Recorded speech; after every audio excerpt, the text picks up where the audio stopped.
Batu, Barada, Nikto. You must remember those words. Gordon's alive.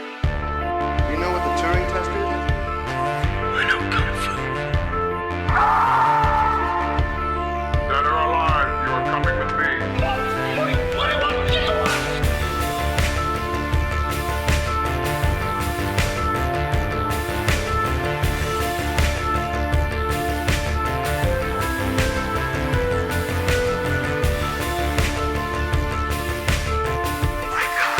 it's full of stars.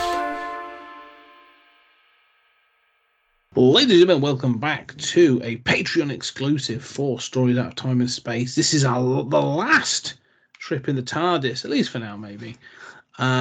We are talking about the comic relief special from 1999, The Curse of the Fatal Death. And as always, I'm joined by Julian Darius. Julian, how are you doing? And are you ready for some comic relief? I was not happy with how this recording went, and so I went back 400 years in time and changed it. Yeah, well, what you'll find is actually I anticipated you doing so. So I went back 401 years, and actually what you'll find is we're doing the exact original recording.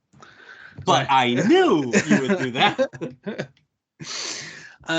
Yes, snippet there of the kind of humour that was going on in this episode. This was brilliant. This was done in I remember 1999. I remember this. Comic relief, just for those that don't know, is because I know there's an American comic relief as well. But comic relief is a sort of a telethon. It raises money for different charities and things, and it's an evening on television where comedians come and do different bits and pieces, and it'll either be sketches or stand-up routines or other bits and pieces, and then it has those comedians looking sad with starving little African children, sort of asking for your money, those kinds of things. Anyway, in 1999 I did The Curse of the Fatal Death, and it stars.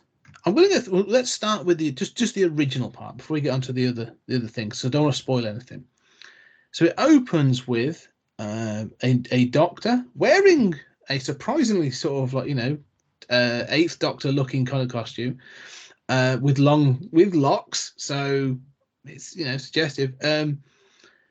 Rowan Atkinson, one of our favorite, Rowan Atkinson, Blackadder, Mr. Bean, and all those, playing the Doctor. Julia Swahala playing the companion, and Jonathan Pryce playing the Master. Wonderfully, I would say, because I think he almost fits perfectly into the classic mold of the Master. Rowan Atkinson obviously playing the sort of, and Julia Sohala, probably less known to wider audiences, TV actress, TV comedian actress, had appeared in a number of things. Most notably, I'd say, if everyone's ever heard of a sitcom, oh Christ, I can't remember what it's called now. I shall find out. But basically, she's doing a whole bunch of things. She's an American actress. She did some a number of things. Well, God, it was called me. You're looking, aren't you? You have to remind me. Oh yeah. She was Saffron and Absolutely Fabulous. Thank you. Yeah, sure. Safi in Ad Fab. That's right. She was the daughter. So she's fantastic, and she now does. She's now a TV presenter on a number of things. Anyway, so we get this thing where they are called to this. They are attending this planet of the most sort of like harmonious and lovely species. However, they have been eradicated over thousands of years, because the only way that they can communicate is through the releasing of noxious gases. This is the level of humour we're going to get for some of this. But whilst it turns out to be a trap, and they are attacked by the Master, played by Jonathan Pierce, I say, and then it sort of goes into this whole thing of, in the first section, sort of interesting, this thing of use of time travel, as we've said, sort of similar to Bill and Ted. We talked about this with Bill and Ted's Excellent Adventure. This thing of going back and altering things, and then, so, like you said, the Doctor said, the Master says, "Well, I went back and I paid off the architect." The walls of painful spikes, and then the Doctor's like, "Well, actually, I went back I anticipated this. I went back and paid off the architect, and this is the sofa of discernible comfort." And it goes round and round and round. And obviously the joke continues, and eventually sort of there's all the silly chasing, and there's some interesting sort of little meta jokes, because the joke is that the Doctor is retiring. He's going to marry the companion and settle down. I like the joke when he says, "Oh, so much running, I'm going to miss all those gravel quarries." Yeah, that was the one joke that really made me laugh out loud. Yeah. Especially us having gone through 8 episodes of Doctor Who. There are an awful lot of gravel quarries. Yes. Yeah. But it works. I mean, this is good. Eventually, sort of, there's a whole thing. The architect is supposed to release a trap. It was tricked, and the Master falls down a pit into sort of like the longest sewers across the galaxy. It takes him 300 and it's a very specific number. 312. There you go, 312 years to get out, and he comes out older, and then he falls down again, and he comes up, and it's like 624, and he keeps coming up older and older, but then he comes back with the Daleks, and it goes all out. I mean, this thing actually looks, it looks small, but it looks kind of good. But eventually they go in, and the Daleks take charge. They kidnap the Doctor and stuff, and they're going to use something to completely destroy the usual kind of thing, take over the universe. But eventually the Doctor is killed. The Doctor is shot and killed, and we get a series of jokes about the regeneration, and we get, including Rowan Atkinson, 1, 2, 3, 4, 5 new Doctors in the span of about 5 minutes. And it's some brilliant jokes. But let's talk about that first part before we get into that. So that first part, Rowan Atkinson as the Doctor and Julius Wahala as the companion, and Jonathan Pierce as the Master. What are your thoughts about that first opening section? Oh, I love it. And apparently originally it was 4 parts, but they combined it into 2. It works better as 2. There's a clearer demarcation.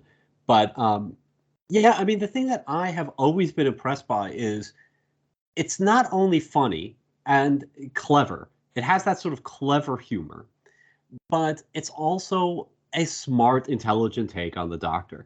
And this is what I always admired it for. It's legit funny as they're talking about bribing the architect, and the Master pulls the lever and the trapdoor is underneath him. And he's screaming, and then he gets, first runs and charges and then falls down again, and then the Daleks knock him down when he's using a walker. It's quite funny, it's quite clever, but it's also sort of good sci-fi and a good take on the Doctor. And you and I are always complaining, this is one of my pet peeves, that you have a bloody time machine. Go back in time. Nothing should be a challenge for you.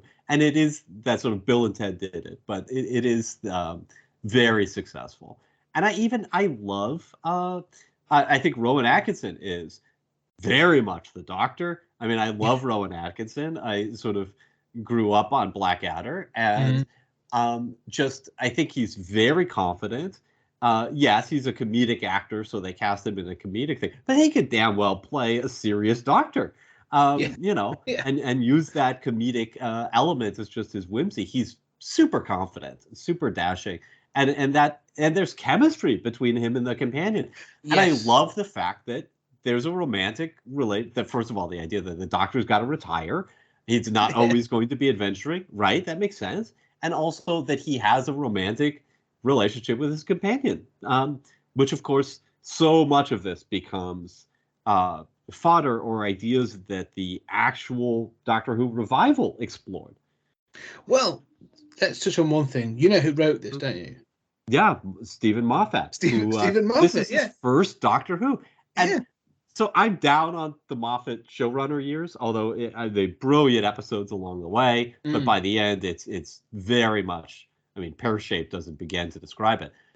But I can, look, his episodes under Davies were brilliant. And I can't imagine anyone watching this and not saying, let's get that guy. Like that. Yeah, exactly. And Moffat loved Doctor Who. Like, that's a guy who understands Doctor Who. I mean, let's have him do this for real, for serious. And how could that not be brilliant? No, exactly. One of the things that, you say, you're right about, when we hit about the Rowan Atkinson thing, Rowan Atkinson nails this from the moment he steps outside the TARDIS. Like, he's not any of the classic Doctors. He's defining it as himself. He's not trying to impersonate any of the other Doctors. Like, he's giving it his own swagger. Like, if anything, this is the Blackadder Doctor. Like, this is what Blackadder, the Gallifreyan Blackadder would be like.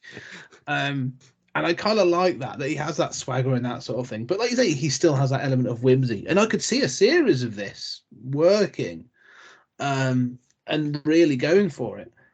And you say, yeah, Julius Wahala sort of play, and she plays it up to the satire as well as like to what the typical companion is as well. Like, you know, even down to the fact she's got like the 60s haircut and all that kind of stuff. Like, they're really playing for it. And Jonathan Pryce as well, pantomiming this up, like really sort of playing for it, and sort of there's a great bit at the beginning actually we haven't mentioned, where he's in his TARDIS sort of following the Doctor, and he's basically unfurling his plot of like what he's going to do to beat the Doctor, and then all of a sudden you just hear Rowan Atkinson saying like, I can hear you, you know, like, and he's like, but I wanted you to hear, and he's sort of trying to play it off, and then he turns it off and he starts talking again. He's like, your microphone's still on. You've just turned the screen off. So there is some really sort of, you know, it's really well done. It's well written, but it's well performed. And this really sort of like, you know, had me smiling. But I agree with the chemistry, but I think it's not just between the Doctor and the companion. I think the sort of like there's a comedic, but also like a chemistry between the Master and the Doctor, where it actually feels like this is the continuation of that sort of nemesis relationship from the classic series. It's played up, but it feels legit. You know, like it feels like this is a continuation of that, and that's what I like about it. Like it acknowledges and respects. Like, it's a stand-up, but it's not poking fun at the concept. It's just poking fun at sort of some of the ideas. And that's why I think it works so well. Well, and if it is poking fun, it's lovingly, right? Yes. I mean, just so lovingly. You know, and you can do that with Star Trek or anything else. You know, the best parodies are ones that get what they're parodying inside and out. Yeah. You know, and there's a mean-spirited kind of parody that can work. You know, I think of like martial law in comics, and they got superheroes. Brilliant stuff. But a very different kind of parody than this is. And I agree. Jonathan Pryce, you know, feels straight out of, you know, Classic Who. I mean, even, you know, in the second part, he's called Camp. And I'm not Camp in a very campy way. Yeah. Yeah, and it's so utterly charming. And you're right that the Doctor and the Master feel like they've had a long relationship, and not necessarily like they're friends turned villains, but they feel like, you know, almost sort of like Kirk and Khan, like they're playing at this higher level of sort of chess. And of course the chess moves are all going back in time and funny and all of this. But in a way, you know, those chess moves are more intelligent than usually the Doctor and the Master were in the original series. Yes. Yeah, but you talk about the relationship as well. But I like the Master's reaction when the Doctor says like, "Oh, I'm retiring," you know, is like he's disappointed. It's like, well, it's almost like, well, who am I going to play with? Like, who's there to, like, you know, you are my equal, and so, like, you know, we need to have that fun. And so, yeah, it does. It starts off on such a strong footing that it sort of like, yeah, this just escalates.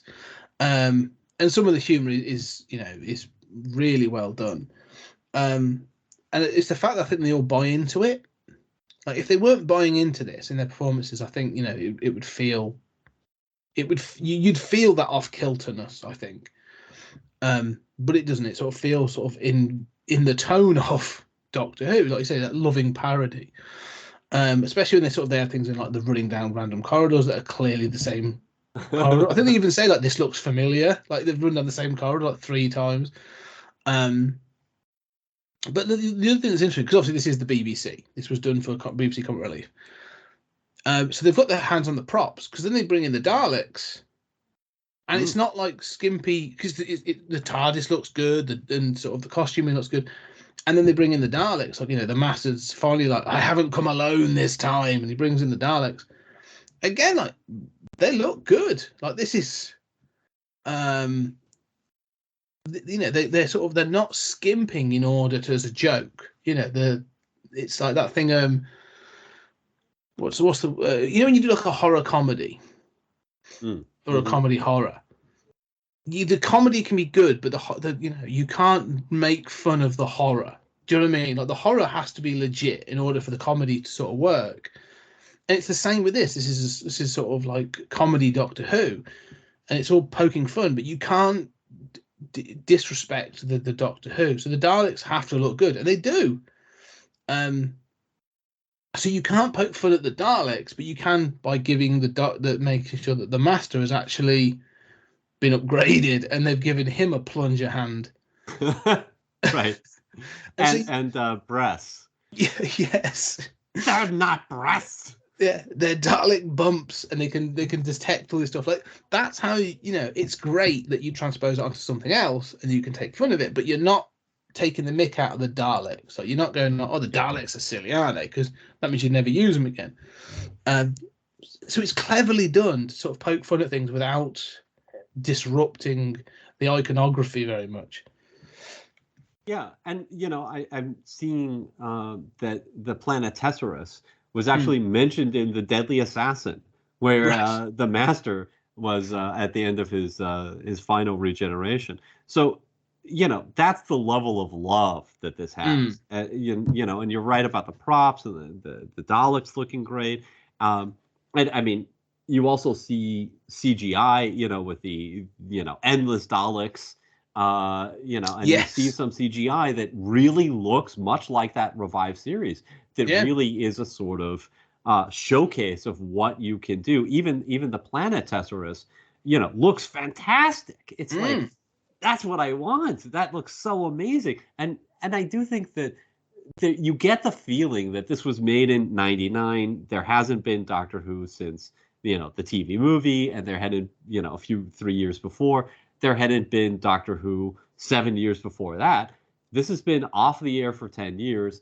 And this is like, it really feels like everybody involved. And this is a who's who of British actors. Yeah. I mean, it's a who's who of people who want to be in this. And we'll get to that eventually. But you really feel like everyone involved knows this is special. This is, even if it's out of continuity, the return of Doctor Who for the first time in 10 years on the BBC. And everybody is really just giving it their all. Yes. It's the love and respect that it's getting that I think makes it so special. And it is special. You are right to say that this was so special. And why it holds up, actually. Because when I was going to watch this, I was like, oh, is this going to feel really dated? Is it going to look silly? Is it going to sort of like have that? It doesn't. Like, it still works. Like, you could air this in 2022 as a sort of an extra or as a thing for Doctor Who, and people would be like, this is ace. This is really good. Let's jump into the second half then, because there's a lot to unpack there. So in the second half, they get taken by the Daleks. The Doctor communicates the sort of like that they're in danger. Sorry, the Doctor communicates that they're in danger with the Master through farting. The communication of noxious gases, because the Daleks don't have noses. And so it basically feels like, again, you mentioned the fact that the Master now has Dalek bumps because he's been rejuvenated. But eventually the Doctor is killed. He gets shot by a Dalek. Considering we were literally just talking about Sylvester McCoy being shot in the last sort of episode, it feels very sort of prescient. But yeah, Rowan Atkinson is killed. And the Master sort of says, step back. This is not the end for the Doctor. He has many lives. And he regenerates as the new Doctor. And he regenerates firstly as Richard E. Grant. And this, he doesn't get long. Yeah. But those 2 minutes or whatever it is, all I wanted after watching this was like, I want a whole series of, because Richard E. Grant actually is quite tied to Doctor Who in other ways. We'll mention that. But that's right. I was like, I want this Richard E. Grant as the Doctor for a whole series. This sort of like absolutely insane, almost sort of like narcissistic doctor. Sort of like he comes on, he's like, right, it's all there, and what do you get? Mirror-lickingly handsome. And sort of like there's just a sort of he is brilliant for like the time he gets. The energy he gives this is fantastic. Well, and he's, supremely confident, but really swarmy in a way. Yeah. I mean, like totally unlikable, Yes. but still kind of charming. I mean, and if you can out-swarmy Rowan Atkinson, that's something. Yeah, but he works so well, and we should, Richard E. Grant is a huge Doctor Who fan. He has actually been the Doctor since. He did another one, a lot more serious, I think. I don't know what it was for, but he did like an animated thing. So we might discuss this at some point. This was in 2003, and it was Scream of the Shalka. And Yes. It was a sort of web animated series. So he voiced the Doctor. And I've seen it, and it features, and it's okay. And it features, a different Doctor who's clearly Richard E. Grant and was intended to be in continuity. The Doctor was intended to be the Ninth Doctor, but obviously very quickly they mounted the revival series and decided, that's out of continuity. Yeah, but it's interesting to see. And then he did return to New Who as a villain for a Christmas special down the line. So he's kept connections with the franchise, and he is a big fan. And again, he's another one that sort of clearly shows love. He is electrocuted quite quickly and turns into Jim Broadbent, who is an actor that's probably better known as he's got older for roles he's done through sort of British film. He's Bridget Jones's dad, if that helps, in the films. But he's done a whole bunch of things. He's in The Borrowers and all these other things and loads of stuff. And plays the exact opposite, like this bumbling, shy, can't look at women doctor. But again, like you say, ultimately charming. And it's nice to see the different faces of the Doctor. I mean, first of all, it's so funny to watch the Doctor go through these incarnations and to use regeneration in a smart and deliberate way. And it is, he's sort of the nerdy, bookish Doctor who's like, oh, you're my fiance. Like, oh, that's wonderful. That's sort of very, very painfully shy, and represents sort of the opposite of the last one. And there again, you see how each Doctor sort of responds to the last one, right? He's sort of, like, oh, we went too far with the confident Doctor. The BBC execs are like, right, well, let's just go for the opposite.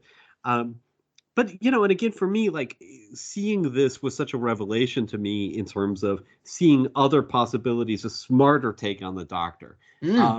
That you could do a regeneration with purpose. And again, that's so much of what I love about the Davies stuff is that, Eccleston was intended to be there for a year. We were going to regenerate him and turn him into somebody else and have that be planned out in advance as part of a plot. It's a regeneration with purpose, not just an actor left or we wanted a change. And, all of the regenerations have sort of been almost felt kind of arbitrary. And even the regeneration of Tennant is planned out. It's carefully. You see a Doctor dealing with his coming. And so we've never seen sort of like playing with the idea of regeneration in the way that Curse of the Fatal Death does. And I fell in love with that. Yeah, like you say, this is feeding so much into New Who. That it is fascinating. Like you say, this the use of the regeneration. But anyway, Jim Broadbent is again electrocuted, and he is replaced. And as you say, this swing that the BBC does, this is interesting, and this will get to the final one. He is replaced by Hugh Grant, which was a massive get for the BBC in 1999. I mean, this is sort of like peak, Hugh Grant. This is before, the scandal, before everything, before the sort of, the inevitable decline. Heartthrob Hugh at this point, and they play it up brilliantly. you know, young, sort of like dashing, sort of handsome doctor. And Julius O'Hara's like, no, I can deal with this. Like, not so much sure about that last one, but this one, yeah, more than happy with.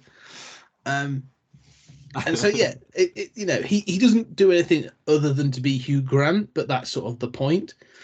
But again, is he shot? Is he? I forgot how Hugh is killed actually. Oh yes, he's shot by. Well, he's killed by the emanations of That's the right. stupid device that is going to destroy the world. And they think that's it. They think this is the It's radiation. chronic energy. Yeah, they think this is the ultimate death. This is the sort of, you know, the curse of the fatal death. This is it. But we get a final regeneration, and we should say before Jodie Whittaker, before anything else, we had Joanna Lumley as the first female regeneration of the Doctor. And I want to say this before we start. So we said, I think you and I have sort of talked about this before, at least alluded to it in the wrap-up. Jodie Whittaker's a fantastic actress, but I feel that she's lacking the whimsy. There's something lacking with her being the Doctor. It never has that. It hasn't had that ring. And for anyone that just says, "Oh, a woman can't be the Doctor" because they haven't got that je ne sais quoi, that thing, watch the 5 minutes that Joanna Lumley has as the Doctor, and tell me that it doesn't work. Because she is fantastic. Like, again, it's that confidence, there's slight arrogance.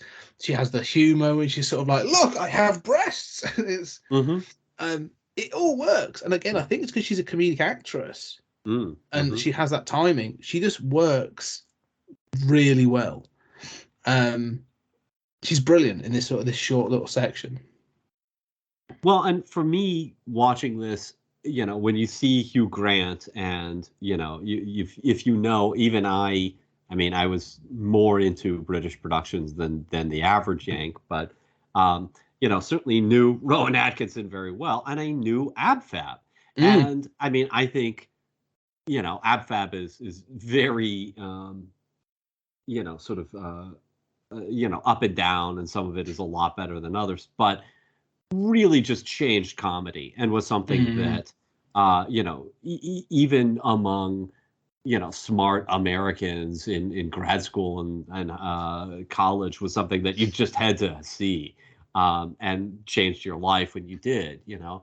And so it's such a joy to watch these performances from, you know, these British legends gathering together and really giving it their all. And she's wonderful. And I always felt, right, why can't the Doctor be a woman? This is, you know, we've seen that more than a decade later.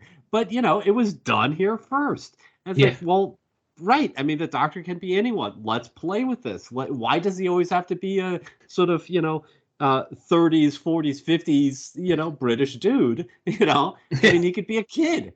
You know, let's play with this and explore those narrative possibilities. Yeah, you know, next to Richard E. Grant, this is the Doctor that I was like, I want to see more of Joanna Lumley's Doctor. Like, you know, she has, because again, like, you know, she's not. This sounds really bad. She's not young, as in like she's not typically young for the TV shows of this time. Like, you know, she's sort of. Because she was in the Avengers in the 70s, like, you know, not the Captain America Avengers, sort of like the John Peel Avengers, the new Avengers as it was then. Actually, she replaced Emma Peel, so she's been around. Like, you know, she was young in the 70s. This is 20 years beyond that, so she's probably in her late 40s, 50s, maybe at this point.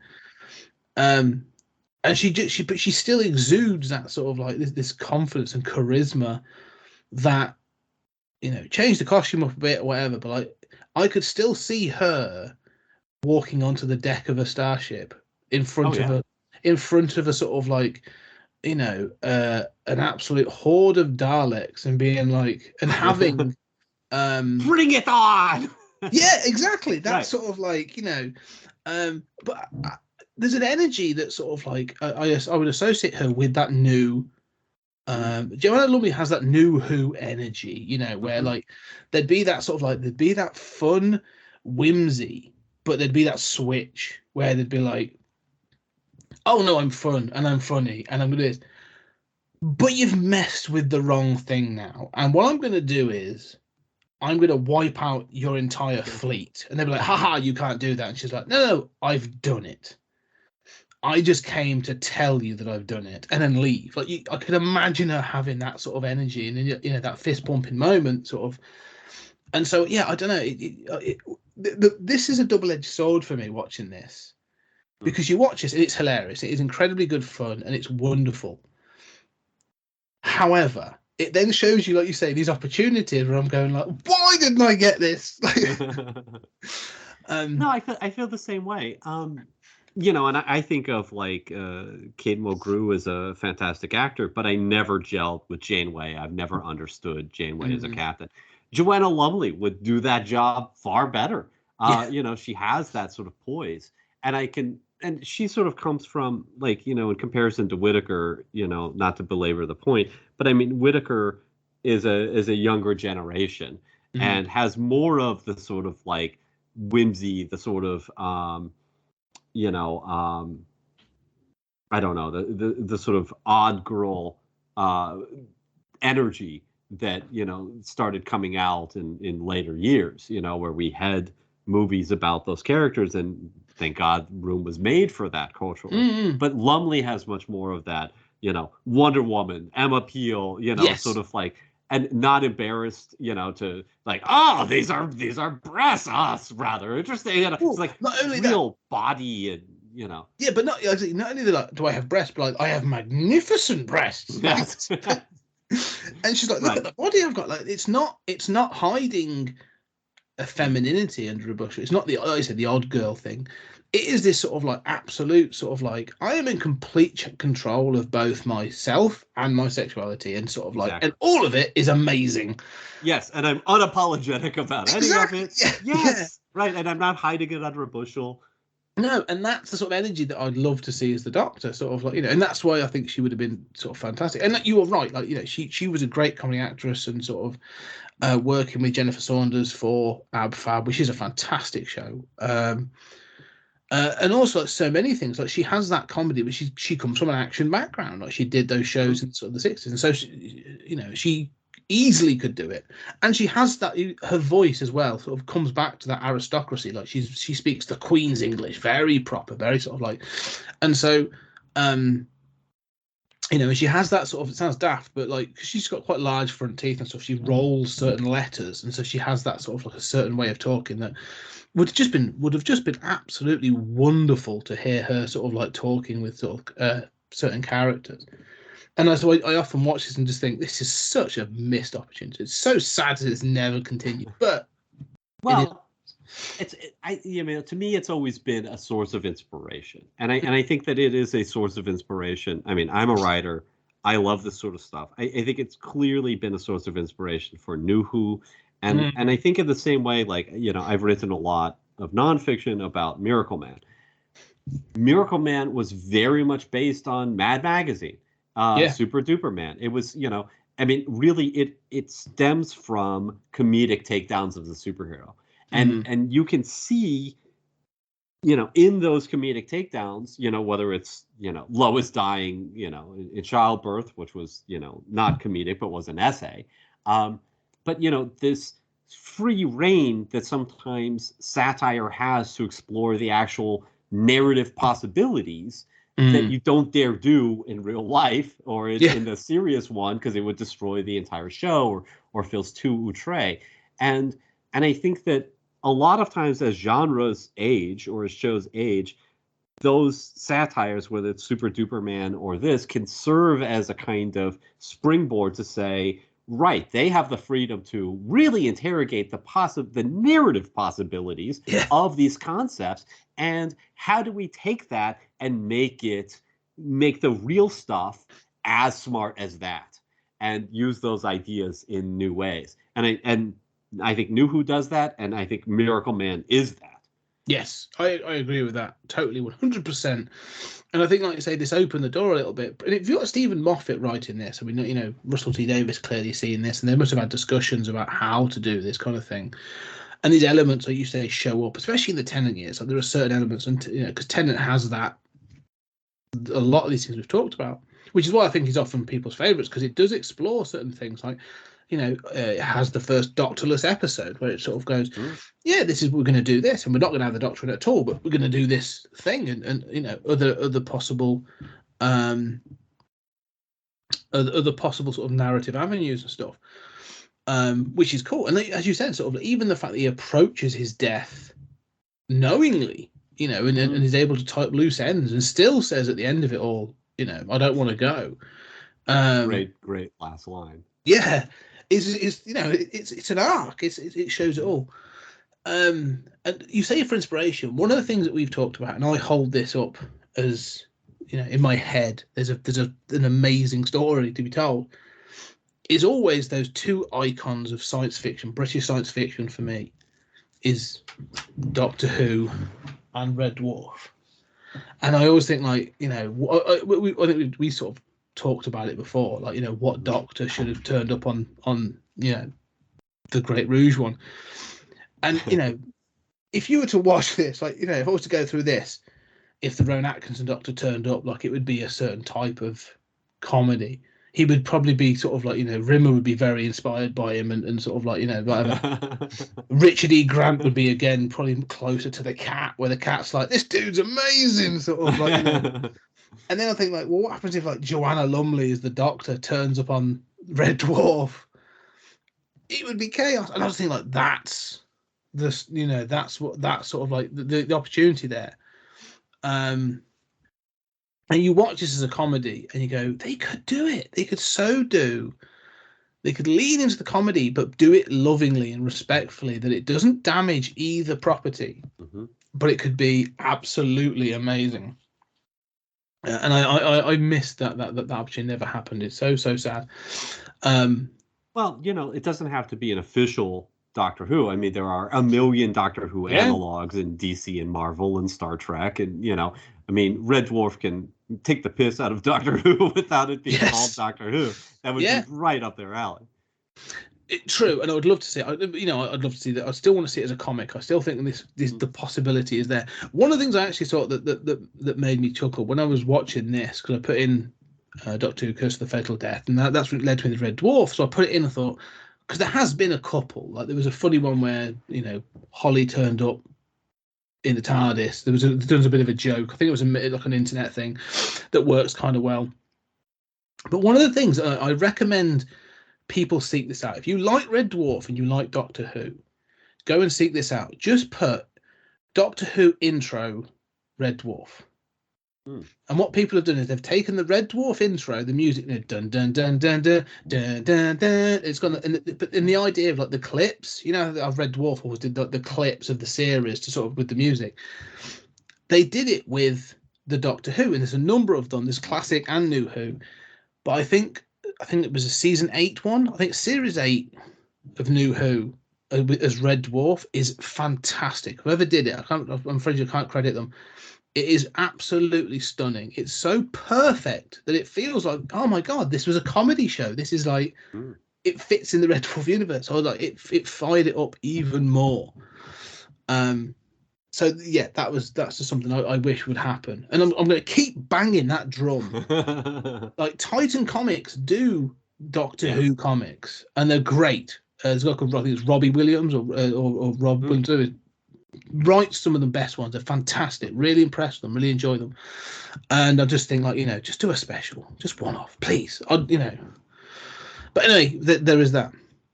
I've got one more thing, but I was going to say, anything else you want to say about sort of like the Curse of the Fatal Death before I really got on a tangent? I've got a couple things to say. I mean, one is I just wanted to point out that the final Doctor, Joanna Lumley, there's this great repartee between her and, of course, her ab-fab co-star, as the companion saying, no, I'm not into that. She's been through a succession of men, ending with Hugh Grant. And then, there's no judgment. It's just, I'm not into girls.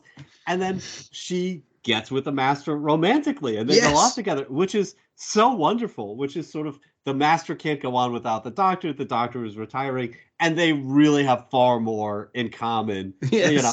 And it is also that sort of Eros Thanatos thing of like, look, man, what the Batman and the Joker really have to do is just fucking get it out of their system, you know? I mean, the Master and the Doctor, like, look, I get it. There's so much sexual energy between you two. Like, can you guys just like go to Gallifrey and, you know, bang on the seashore of Mercury or something, you know? So I quite like that. And it continues the sort of twist with the, you know, that I just love with the companion and that Davies does so well. But, you know, and I did want to say that I think that the difference between comedy and drama is not as great as the difference between clever writing and bad writing. Yes. And you can twist a comedy and make it, you know, just the characters cry more at the terrible things that happen to them. I mean, you know, you can twist that lever or the, you know, and knob and get, you know, an excellent result. And to that end, the final thing I wanted to say was that, you know, it's amazing how well some of these jokes and these running jokes are set up and played throughout the episode. I mean, that fart joke. I mean, it's a fart joke, you know, but it's also a clever sci-fi thing, right? Like, not all species have mouths and communicate with audio, right?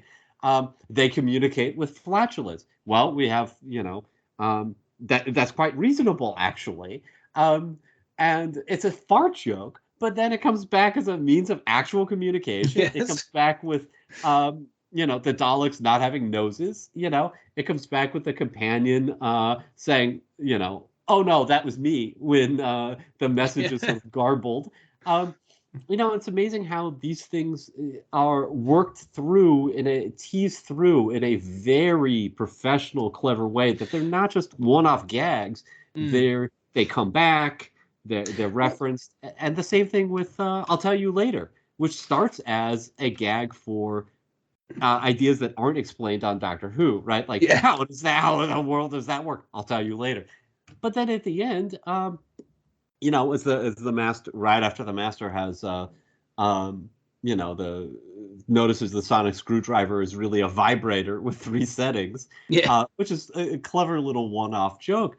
But, you know, this I'll tell you later keeps coming up. And at the end, the master says, well, I'll tell you why they called me the master later, you know? I mean, and it's that, you know, clever weaving of an idea and a joke through the script in the same way that you'd want a theme to be, or an idea in a serious Doctor Who episode, that I think is so masterfully done, and just on an artistic level, kudos to them.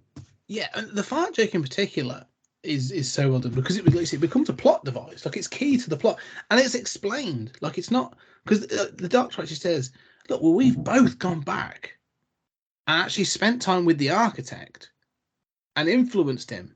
So we both we both must speak this language fluently. So it's a way of communication. So I love the fact that it's brought back, but it's not just one joke. That's 2 jokes. There's the sort of like, this is how they speak, but then that repetition of going, well, I went back even further. Like, that whole repetition joke still pays off in the second half. So yeah, it's so well done. It's brilliantly structured. This is what I would say is that the 2 things we've just as a wrap up that we've looked at. This is clearly better than the TV movie, and I will watch this repeat. I would watch this again and again before I watch that TV movie again. But yes, it's so well done. Any final thoughts on the Curse of the Fatal Death? No, I think you asked my final thoughts, and that kind of interrupted. You have some sort of final thoughts to. Not really for this, because I think this is, all I want to say is this is brilliant. It's available on YouTube. Go check it out. It is fantastic. It's that point you made, though, that this, for me at least, this feels like a double-edged sword, because it pays off so much love and respect to that classic Doctor Who, but it sort of like sets up so much as an opportunity of like, this is the stuff we could do with the Doctor, and some of that does pay off in the wider New Who. But the big one to me is, I'm still going to go back to, so this idea of sort of like almost like I mean, the Richard E. Grant one is probably closer to like the Matt Smith kind of Doctor, that slightly manic thing. But there's an edge to Richard E. Grant. Like, even with Richard E. Grant, if you ever watch him in any film, like, there's always this slight manicness that you're like never entirely sure that he's, you know, not about to sort of switch up to something violent. Like it always feels like slightly mad. If you ever watched like Whitnell and I, or even Hudson Hawk, like he plays this sort of like crazed character, and he's brilliant. But the Joanna Lumley sort of punchline to this, it's clearly thrown in as a punchline because the joke is going to be, you know, well, you wouldn't expect the Doctor to be a woman, and they play up to that thing of like, it's supposed to be silly. I have breasts. I'm a woman, sort of thing, you know. But she's so good at it that you do sort of go, I want more of that. Like I want more of Joanna Lumley as the Doctor, and I know it's not going to happen, but it's so good. It's a wonderful sort of like, you know, alternative reality, or a what if you will, of Doctor Who. It's so worth seeking out. They have done. I just wanted to add in that this isn't what there was. This is an online again. This is another YouTube thing. I sort of went in a bit of a rabbit hole on this when I was looking at comedy. There is one more thing that's worth checking out. That's a comedy aspect for Doctor Who.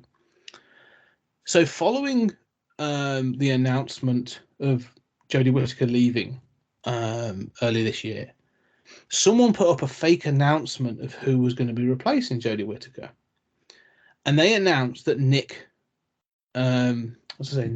Then it's not Nick Berry, is it? It's Matt Berry. Sorry, that Matt Berry, known probably internationally now for What We Do in the Shadows, but was also in things like the IT Crowd and Toast and you know, Toast of London, done a whole number of things. Wonderful voice, and they put together a short, I think it's about a minute long, using clips of him from other shows as the Doctor.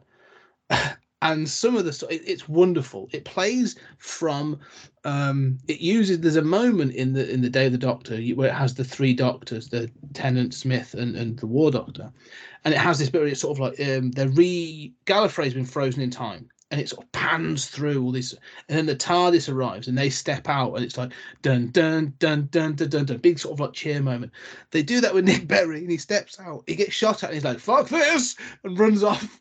And then from there it's just sort of like it has him arguing sort of like with the Cybermen and release me, you metal pricks. It's so well worth seeing, and it's another one where you just go, I want that. Like that's amazing. And it's so interesting how Doctor Who seems to lend itself to comedy when done well. When done well, Doctor Who seems to lend itself to comedy really well, and can be done so. And so it shows to me doing this. Watch these TV shows, and this sort of goes into sort of in the wrap up really. But watching these comedy things and these other bits, it shows to me how much love this IP, this sort of franchise has, and that when people do sort of love it, when they do really sort of go for it, how good this can be. I mean, even going back like to some of the stuff that was happening in the original series, like, you know, there's a reason those things are classics. And this thing that sort of like died off in '89 should be dead as a bit of a bygone thing, you know, stuck with people, you know, and how there's a generation that have kept this going. You know, and there are people like, say, Steve Moffat, Mark Gatiss, Russell T Davies, all these people that have kept these things going.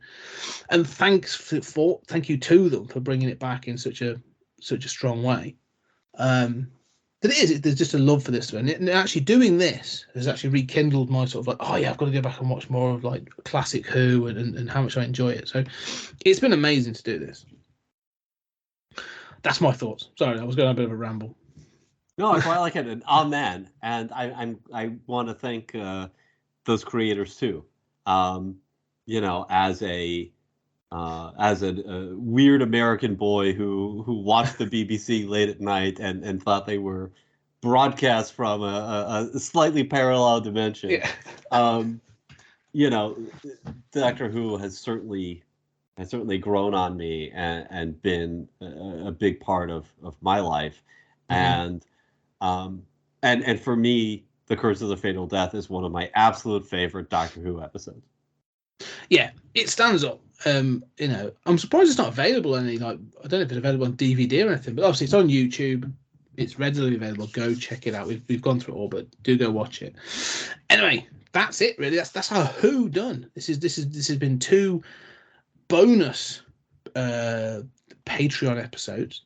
So thank you very much for those who are existing patrons. I hope some others have at least come to join us, even for a week. Pay for a month. Pay. It's £5. Pay for a month, and you're going to get all this stuff. Listen to what you can.